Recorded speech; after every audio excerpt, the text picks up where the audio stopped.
Okay, it's 10:55, so we're going to go ahead and start this final breakout session of the morning. Welcome, everybody. My name is Kelly Dubay. I'm with Tetra Tech.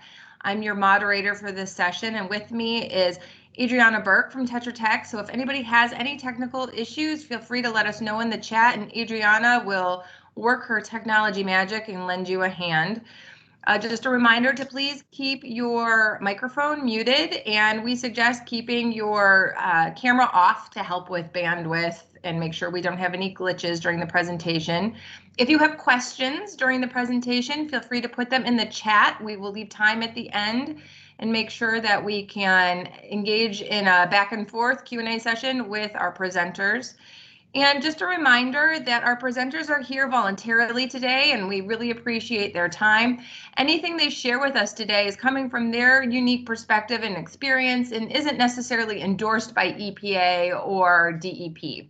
So we're really excited to hear about another great example of stream restoration taking place to deal with stormwater and improvements in a community. And with that, I'm going to turn it over to Flo Ford and Jeff Shue, and they're going to go ahead and share their experience in the Little Creek Regional Park in York County. Thank you so much. Thank you. Thank you, and good morning. We're going to get started. I'm going to kind of tee this up, and then at some point, Flo is going to take over and talk a little bit from the township's perspective, just a brief introduction. My name is Jeff Shue. I work as a director of municipal services. I'm a professional engineer, and I work for C.S. Davidson, which is a consulting firm in central Pennsylvania. Flo Ford is the manager of Jackson Township, which is a municipality in York County. And what we're going to try to talk to you about today is a project that has taken a very dynamic path from its inception to where we are today. And we think it is a pretty good example of how we can work with the funding that we have available to us to not just talk about compliance with things like MS4, but actually talk about function for township and the community. So that's a good start to talking about the fact that this is really two different paths that we took to get to the complex that we're going to talk about today, which is a recreational community park. And through it, there is a stream, which is fairly significant. And it's interesting that if I can just kind of talk a little bit about it, the history here of how we got to this place. That Jackson Township was a growing and is growing as a municipality in terms of recreational needs. They did not own a regional recreational park at the time that we identified this stream as a project that would be a very good candidate for PRP reductions. At the time that we were looking for that, we weren't sure which direction the PRP requirements would hit the township. Since we found the project, York County has taken on a lead role as a countywide PRP approach, so that we were then able to, because we had this project identified, we were able to provide it to York County and obtain funding through that county initiative to complete this project and see the PRP, the pollution reduction and sediment reductions that are a valuable asset to this particular project. But we identified this project before the township saw the property as a potential regional recreational land to be acquired.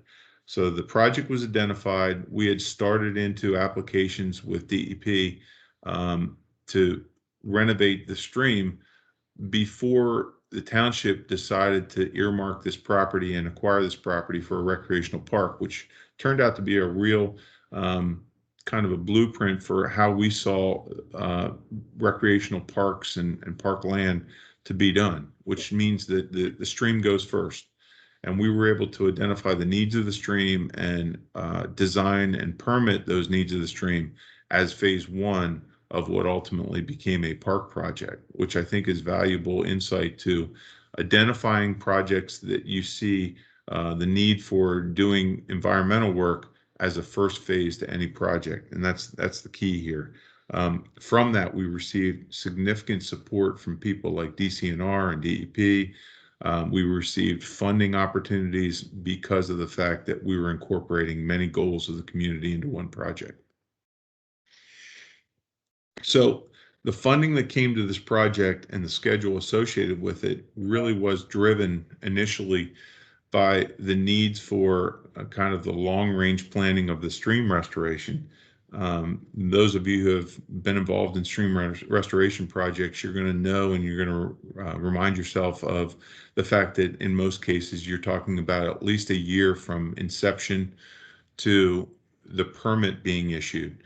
And for that reason, these things have rather long lead time on the front end. What's most important to me is that you need to find the funding or have the commitment from either the landowner or whoever the lead agency is going to be able to drive those things that are unseen, which means design and permitting, and they can be substantial both in time and money. So it has to be somewhat of a flexible process. You have to be able to work with people and have them have the vision that you have as to how these projects fit into the greater good. So timing is critical. Funding is necessary, and oftentimes the funding for the design and the permitting is one of the most difficult portions of moving a project like this forward. Once you get that started, many times that'll happen. In this case, we started with a Growing Greener grant from DEP to totally fund the design and permitting costs for this stretch of stream. We then were in place with the permits when monies became available for the construction of the stream project. And then we were able to leapfrog that money forward and continue on with the recreational funding and the scheduling. So this thing was dynamic in terms of scheduling and funding, but it started, and most will start with the funding of the design and the permitting costs.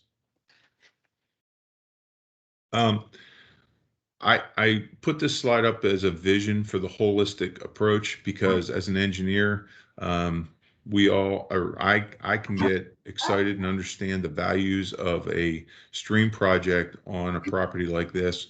But I think what I would suggest to most people is that you look long term at what are you ultimately trying to get to. In this case, the community needed a gathering place. It needed a regional recreational site. And once the land was acquired, we were able to make the case that we weren't necessarily just doing a stream renovation project. We were doing the front end of a regional recreational project, which is a lot sexier and is a lot more saleable to the public when they have a hard time understanding why you're spending, in some cases, over $100,000 or more on a stream restoration project as the lead in. The infrastructure of the stream in this case was a vital part of then creating the spine for the recreational project. The other thing that it did was it provided us with some funding opportunities that could bleed into the recreational components. For example, there were two pedestrian bridges that crossed over the stream to incorporate both sides of the stream into the recreational development. And some of those bridge components were able to be woven into the funding that came with the stream restoration so that we weren't stealing that money from the improvements associated with recreation, which are something that the community cares a lot about and probably in many cases is more saleable. The other thing is, and I would really encourage that this be something that people change their attitudes toward, which is if you're working in MS4 toward compliance, you're going to get very little value for the community out of that effort. I encourage you to think about how can you create compliance out of functionality? And I think this project as a whole is one of those kind of poster children for how you get value while you get compliance as a side effect. And that's, I think, one of the values that we've seen with this project. We have now a kind of an outdoor educational facility for public education. We have proven to the community how to lead by example with renovating a stream. We were able to work with the county and their PRP reduction plans and get the funding to do a lot of the projects here. And most importantly, I think that what we've done is created an asset within the park that deals with the broad demographic needs of a community, so that we have passive walkways around a stream. We have that outdoor educational component for the young kids to get to see what a stream should look like in a natural and very stable condition. And so those are the values I think that come, but maybe aren't seen from the inception. Okay, I'm going to just kind of talk about a community park and what it looks like. You know, it's something for everyone. In our community park, one of the important things to remember is this started out as an 18-hole golf course. And I use that because when we were looking at this as a potential park, the golfers came out in droves because they were afraid that their entire golf course was going to be taken away from them. But what we ended up doing was we kept 9 holes on the one side of the highway, and then we developed the other 9 holes that were, you know, where the stream restoration project was going to go into the community park. So we had something for everyone, and we got a little bit better buy-in because some of those folks were really, really upset because we did fields, you know, for organized sports like baseball and soccer and that type of thing. We're adding play structures as we speak. We have the golf, of course, and then we have the walking path and the track. And those walking paths are used very heavily along with the golf. And then we provide the passive recreation with the pavilion and the open space. But we look at this project and what's key for its success, because it's not a turnkey project, it's phased. So we provided a gathering place. We've had food truck events that were very heavily participated in. We just had one. We had 20 food trucks and we had a backup on 116. So that was a very good event. And we had seasonal events like egg hunts and things like that. But the thing I want to really talk about is the environmental showcase, or the education portion of this, because this has been a bit of a challenge when folks look at a stream restoration and they see, you know, the ryegrass and they see the natural part of the stream. They don't always understand what is happening there. So in our newsletters with staff, we're trying to teach them. So when a resident comes up at the clubhouse, let's say, to the golf folks and says, well, why aren't you mowing that? Or why does it look like that? We can explain to them why that stream was designed the way it is and all the benefits that we're getting from the stream. And then another important consideration is maintenance considerations. You know, we don't have to mow as much. That mowing, you know, some people love to sit on that mower and mow all day, but you know, when it's your bottom line and it's your budget, you don't really want to see that. So it's providing a way to cut our costs back for maintenance, then also providing an education tool for the community. So, you know, the first, as Jeff mentioned earlier, the first improvement to any project is to protect and reserve. So, you know, the stream started the project. And before we knew it, we had a vision. Wow, we could actually buy this property and turn it into a community park. And at that point, the Board of Supervisors negotiated the sale of the property, got hold of the property, and immediately went into a master plan for the park, which was smart because when you have that much property, you got a lot of competing organizations that want, you know, I want all ball fields, or I want this, or I want that. We had to really, really weigh out what would suffice to bring everybody in and would be a nice place for everybody to go to, as well as the building of the education, you know, with the MS4 program for municipalities. Education can be a real tough part to breach because we're not educators, you know, but this park has really proven that this can happen with our newsletters, with events where we're going to be setting up tables for MS4 and to talk about that stream restoration in itself. The Spring Grove Area School District now has an environmental class that are going to be using the stream. as part of their education. So we've got a lot of good things going on. We have pockets for like community projects. Eagle Scout is putting in a Gaga ball field at an old practice green that we needed to get rid of. So it's perfect. Memorial elements like benches and those types of amenities. But I would like to give a shout out to the Chesapeake Bay Alliance because they came in and planted 275 trees on the property to include an edible kind of forest, which is really neat. So we've got fruit and nut trees, and we have regular trees and shrubs. And they've also planted a 5-acre meadow. So that's cutting 5 acres more out of my mowing budget. They're actually going to be working with us across the street in a golf course in a certain area that we have. It's basically unused for meadow as well. So there's a lot of cool things happening. And it is, government's role these days is to lead. So part of that is the education and teaching them about the importance of public place. And having a public place is important. It also provides the educational stewardship, environmental stewardship. I mean, they can, there's something for everyone in this park. You've got pickleball, but the pickleball players see the stream and they use the trails. And as we develop, one of my goals is to have like signage or kiosks in various places discussing all about the environment and the benefits of the stream restoration. An important aspect is in being flexible with all this is to have public events as you're developing the park, because what happens is if you just put, you have a park and you, let's say, put a play structure and a parking lot, people go, what's this? So by having, small things added to the park and then having an event, it brings people to the park, gets them excited. Then they start asking questions or they have ideas. And so we have found that has helped immensely with our phasing because it's created a situation where the public has a buy-in, but they're also very patient.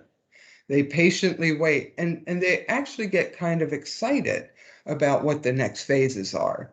And the COVID pandemic has greatly increased our park visitation, both on the golf side.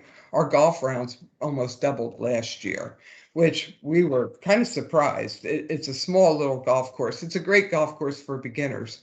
But then on the other side with pickleball, the minute I'd say, Jeff, the minute we were done with the construction, those pickleball courts were full. The basketball courts, we had kids waiting in line to use the basketball. And we had interest in the stream. So we had the school district wanting to partner with us to do some educational programming at the stream. So for, those kind of recreational, stormwater for park impervious and environmental, the elements should be coordinated, meaning design and the funding. It's like Jeff said earlier, permitting and design, not very sexy. People don't go, ooh, ah, when you show them your permit for the project. Where they start to get excited is when you're actually in construction. But all these things take time. And you've got to do the environmental infrastructure, I believe, first as a core foundation. And from that point, you can work all your other amenities out as you move forward. And when you're designing this, you're also thinking about all the generations up. For us, we have it from very young, little kid play structures all the way up to senior citizens. We have a very big senior center here, and they utilize the park a lot. The phases definitely matter. They help increase your ability to fund. You can also sometimes just tweak a little bit in your scope, as long as you're in conversation with your reps, because them, like you, want to get the most bang for your buck. And sometimes when you're doing the grant, you write the scope, something comes up that's like a really good thing that you want to add. So we have found we've been very fortunate to be able to work on just our phasing plans and keeping it to the phase. But then when we have to move something around within the phase, they have been very helpful in working with us. And an important thing is the contracting to bundle based on the expertise of the work. We have found that, you have contractors that can do hardscapes and they can do your sidewalks and they can do your paving. They can do that. Don't necessarily want them planting my basins, my rain gardens, those types of things. They tend to not understand the correct way to plant. So we're breaking up our contracts as far as expertise so that we have a hardscape contractor that will do that, and we have a landscape or something like that that can handle the plantings, because we have found in our very first basin, it's struggling. So, and there were lessons learned there. So for this next project, we had changed it up. And the other thing, Flo, I'd like to add is that we talk about bundling. Especially with the stream restoration work, that is a specialty contractor work that really needs to be bid by itself. So if you put a stream restoration project in with, let's just say, some of the other park components, you're likely going to suffer on one element or the other. There is a handful of people that do stream restoration very well. It's much more of an art than an engineering specification. So I'd encourage you to recognize that as you're bidding projects, because that has been something that I would say was the greatest success we had. We had a great contractor in doing our stream restoration work, and kind of an offside on that is that when that stream is initially constructed, if you've designed it and understand the vision, it may not match the public's vision. It may not match your public works people's vision. It takes a while for these things to come into maturity so that people can see where you were trying to go with them. There's been one or two pictures I think I might have posted that it looks like it's a little ratty when it's done, and that's by design. In this case, we had braided low flow streams in the bottom, which most people want to see that very tight, very clean channel. Well, that's not necessarily what we're trying to accomplish here. So the vision has to be explained. It goes right back to your public education. Yeah, and that is that has become or was an issue, but we're kind of tamping that down. Sometimes people don't always understand what the vision is or the benefit. So if I'm out there and somebody says something to me, I take them over the bridge. We look down, we see fish, we see egret. We have a nesting pair of egrets.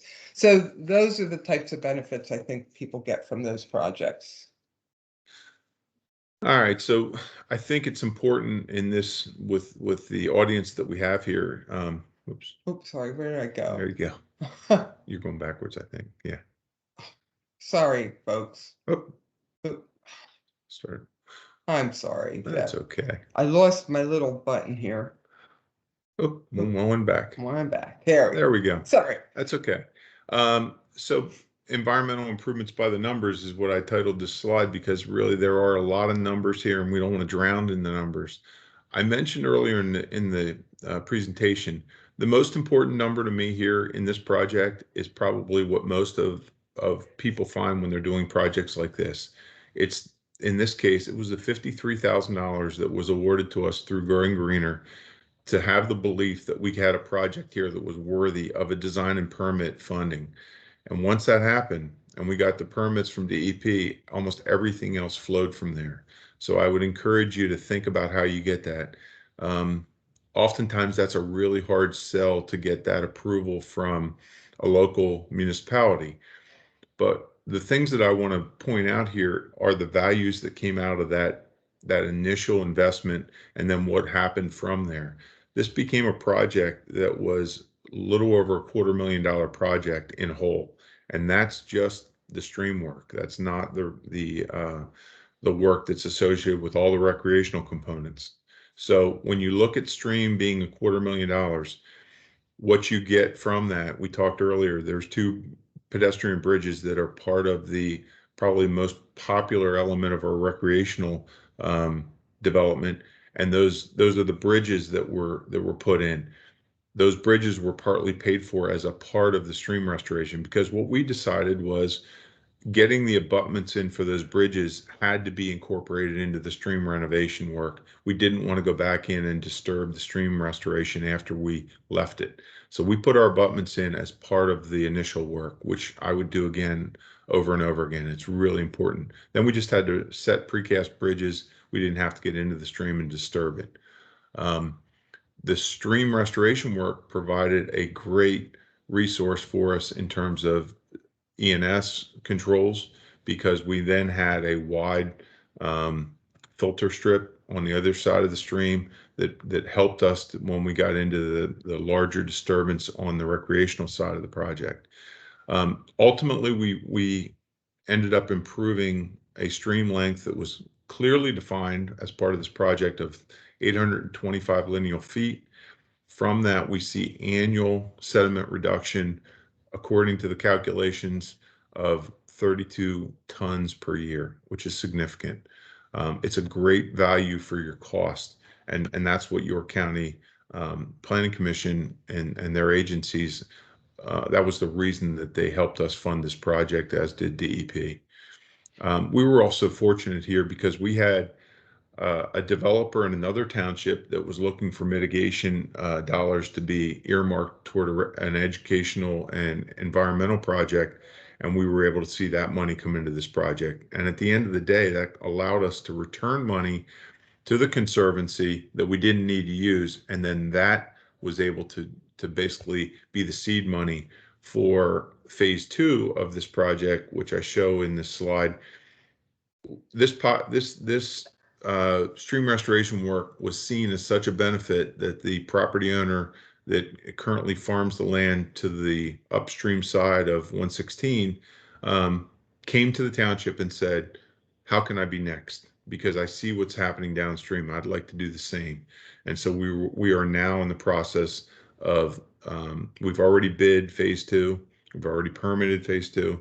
And that funding kind of is just rolling forward for us. And we already have envisioned phase 3 chasing this further upstream, which is, it's one of those leadership roles that I think all of us in local government want to be a part of. So that's really important. If I may, Jeff, when Jeff was talking about phase 2 going into phase 3, phase 2, the landowner, the farmer that owns that land, is friends with the farmer who owns the land in phase 3. And he approached me a week after I met with the first farmer to get this easement agreement going. And he's asking for phase 3. So we are looking at just marching right along. Sorry, I just want to let that know. That's a great point. The other thing I would and there are a lot of numbers here, but and you can break this out however you like, but I think it's a good financial investment. It's a good resource for reduction in terms of pollution prevention. But the other thing that really is the kind of the side benefit here is it reduces flooding. What we had was a very channelized, a very narrow stream corridor that would flood regularly. The flooding impacted the roadway that was adjacent to it. It impacted the properties on either side, and obviously created sediment when it would flood. We now have this wide, very natural floodplain that we worked with land studies on, which we believe is stable at this point.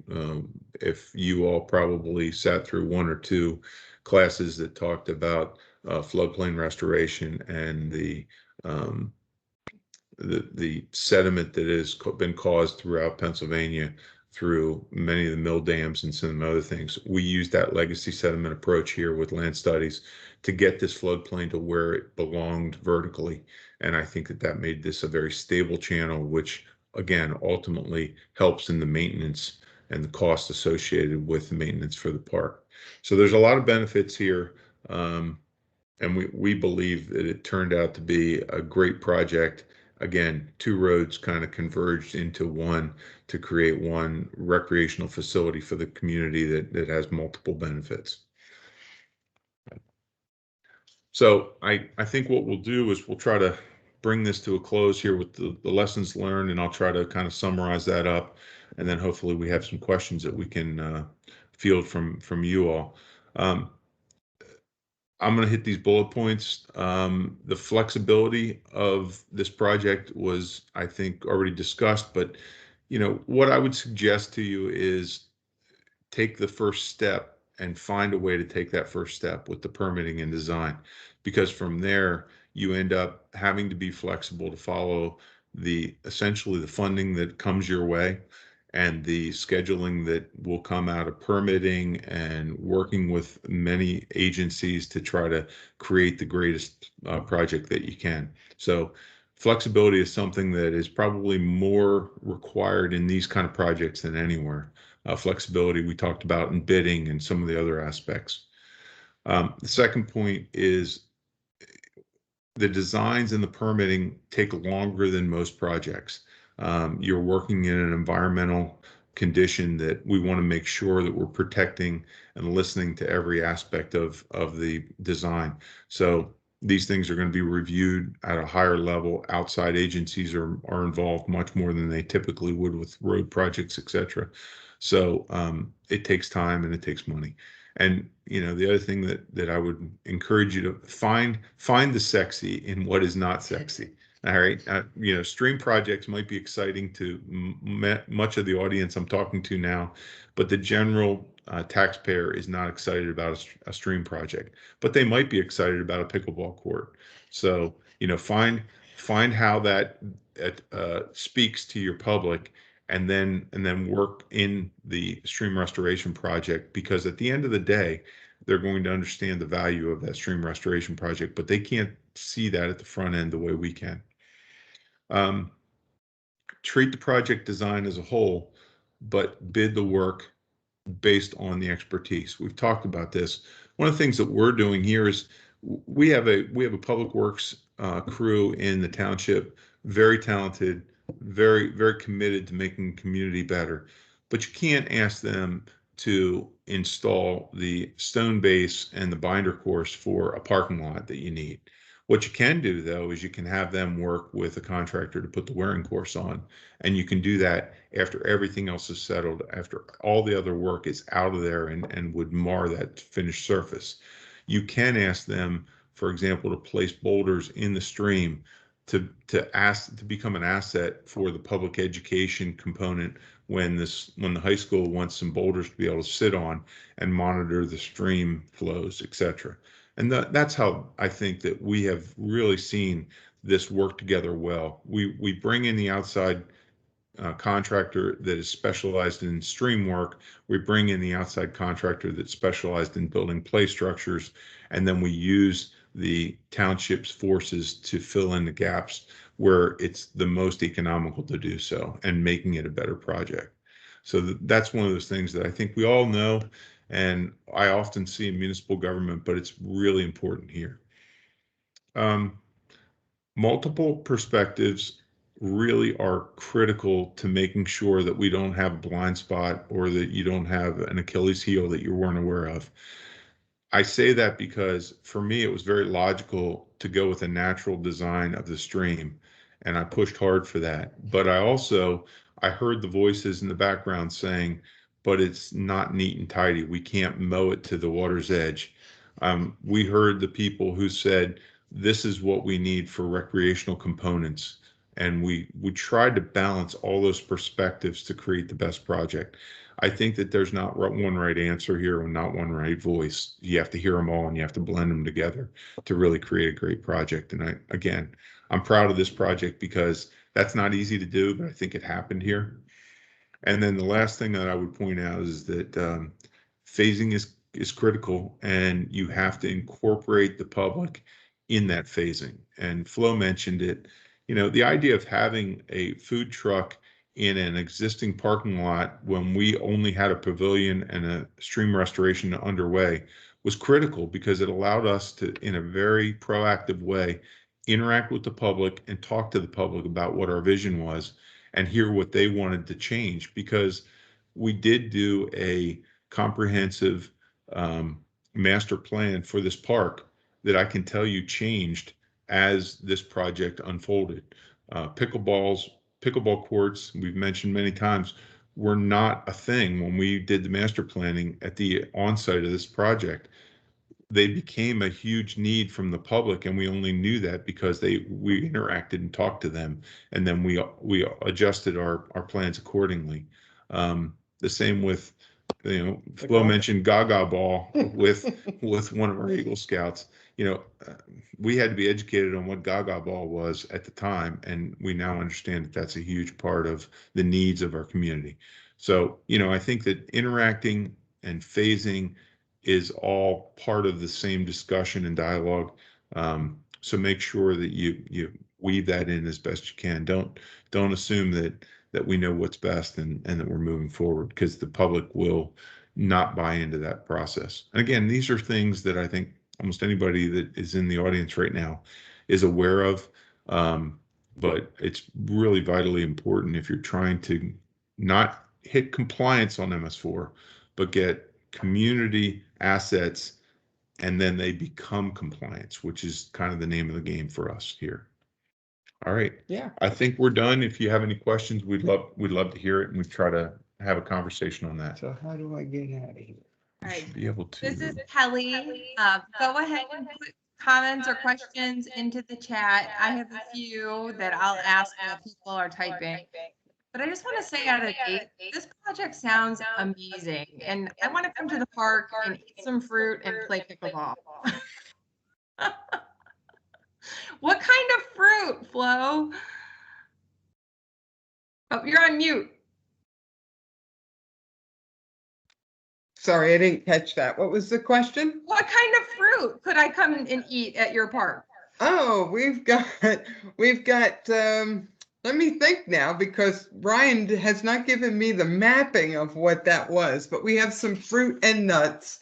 I will get you an answer on that. I think some are berries, like a native huckleberry type berry. There's a lot of berry plants in there. I think that is I do believe there might be an apple, but I don't want to swear to it. I have to say, this is the first park project I've heard about that has an edible component to it intentionally. That's pretty awesome.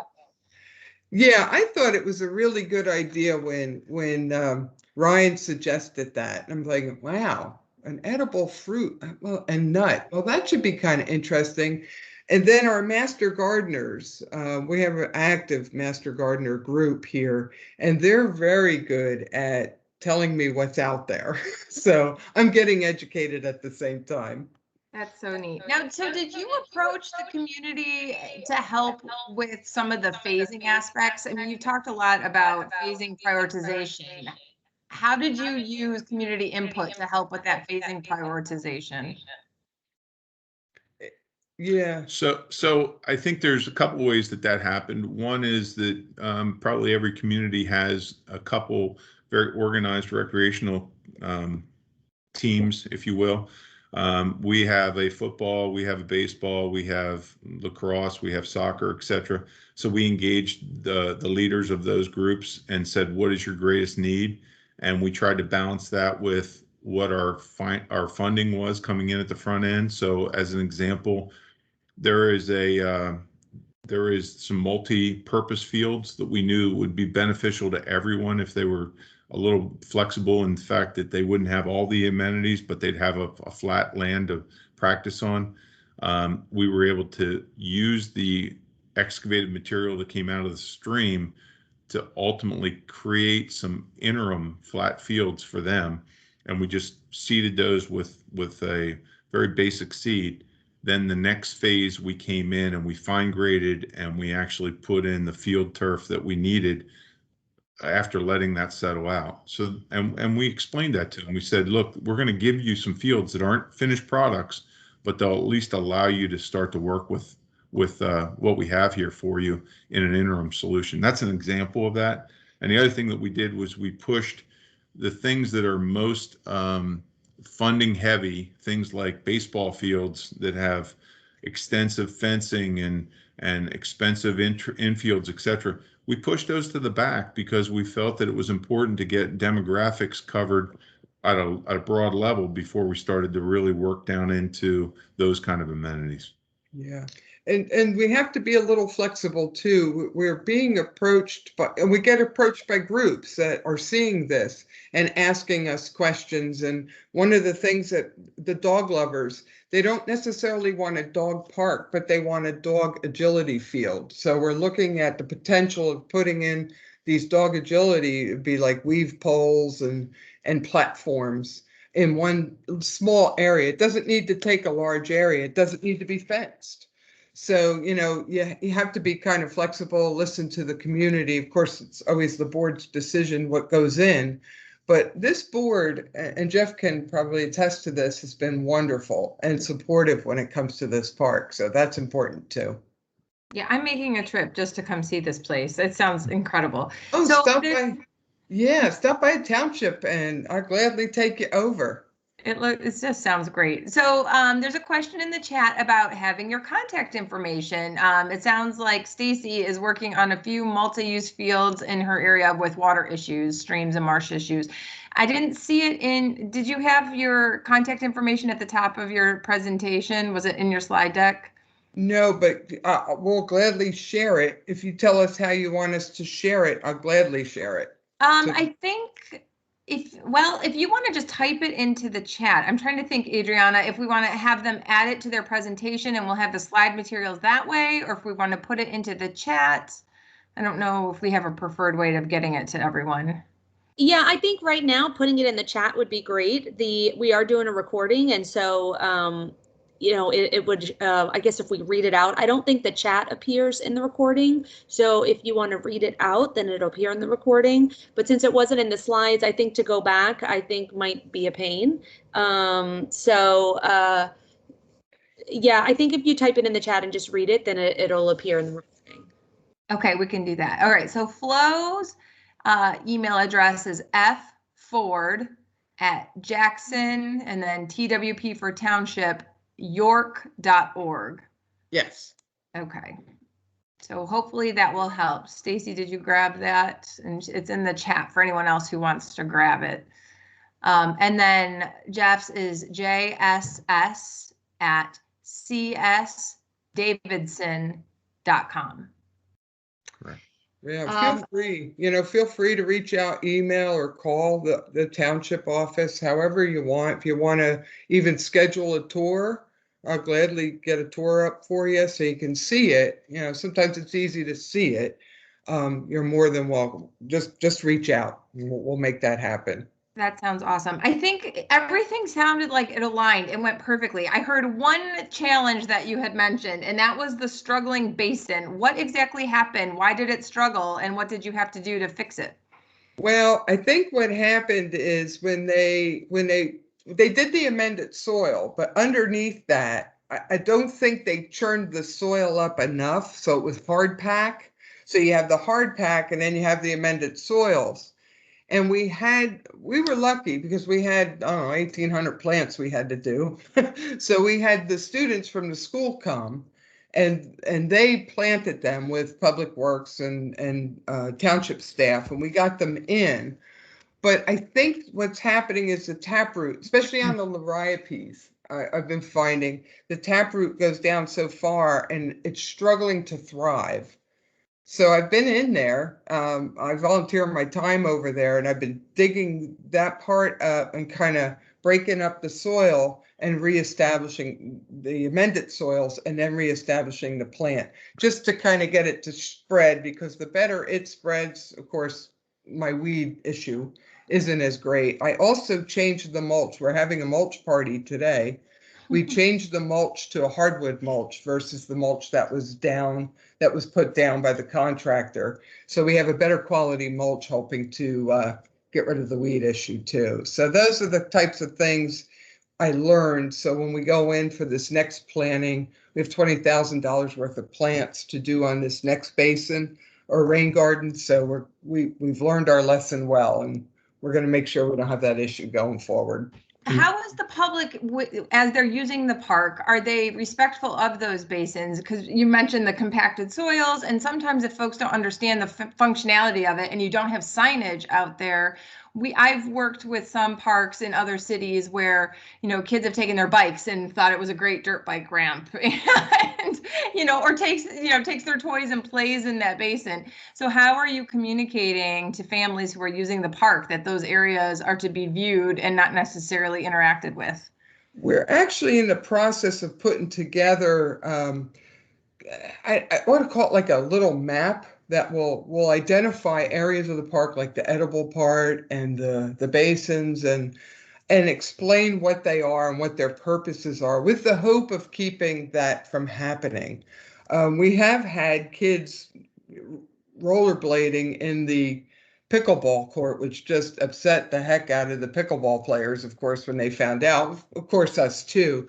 So it's an education, as well as our golf course staff in the clubhouse keeps an eye on that, because that rain garden is right outside their window, basically.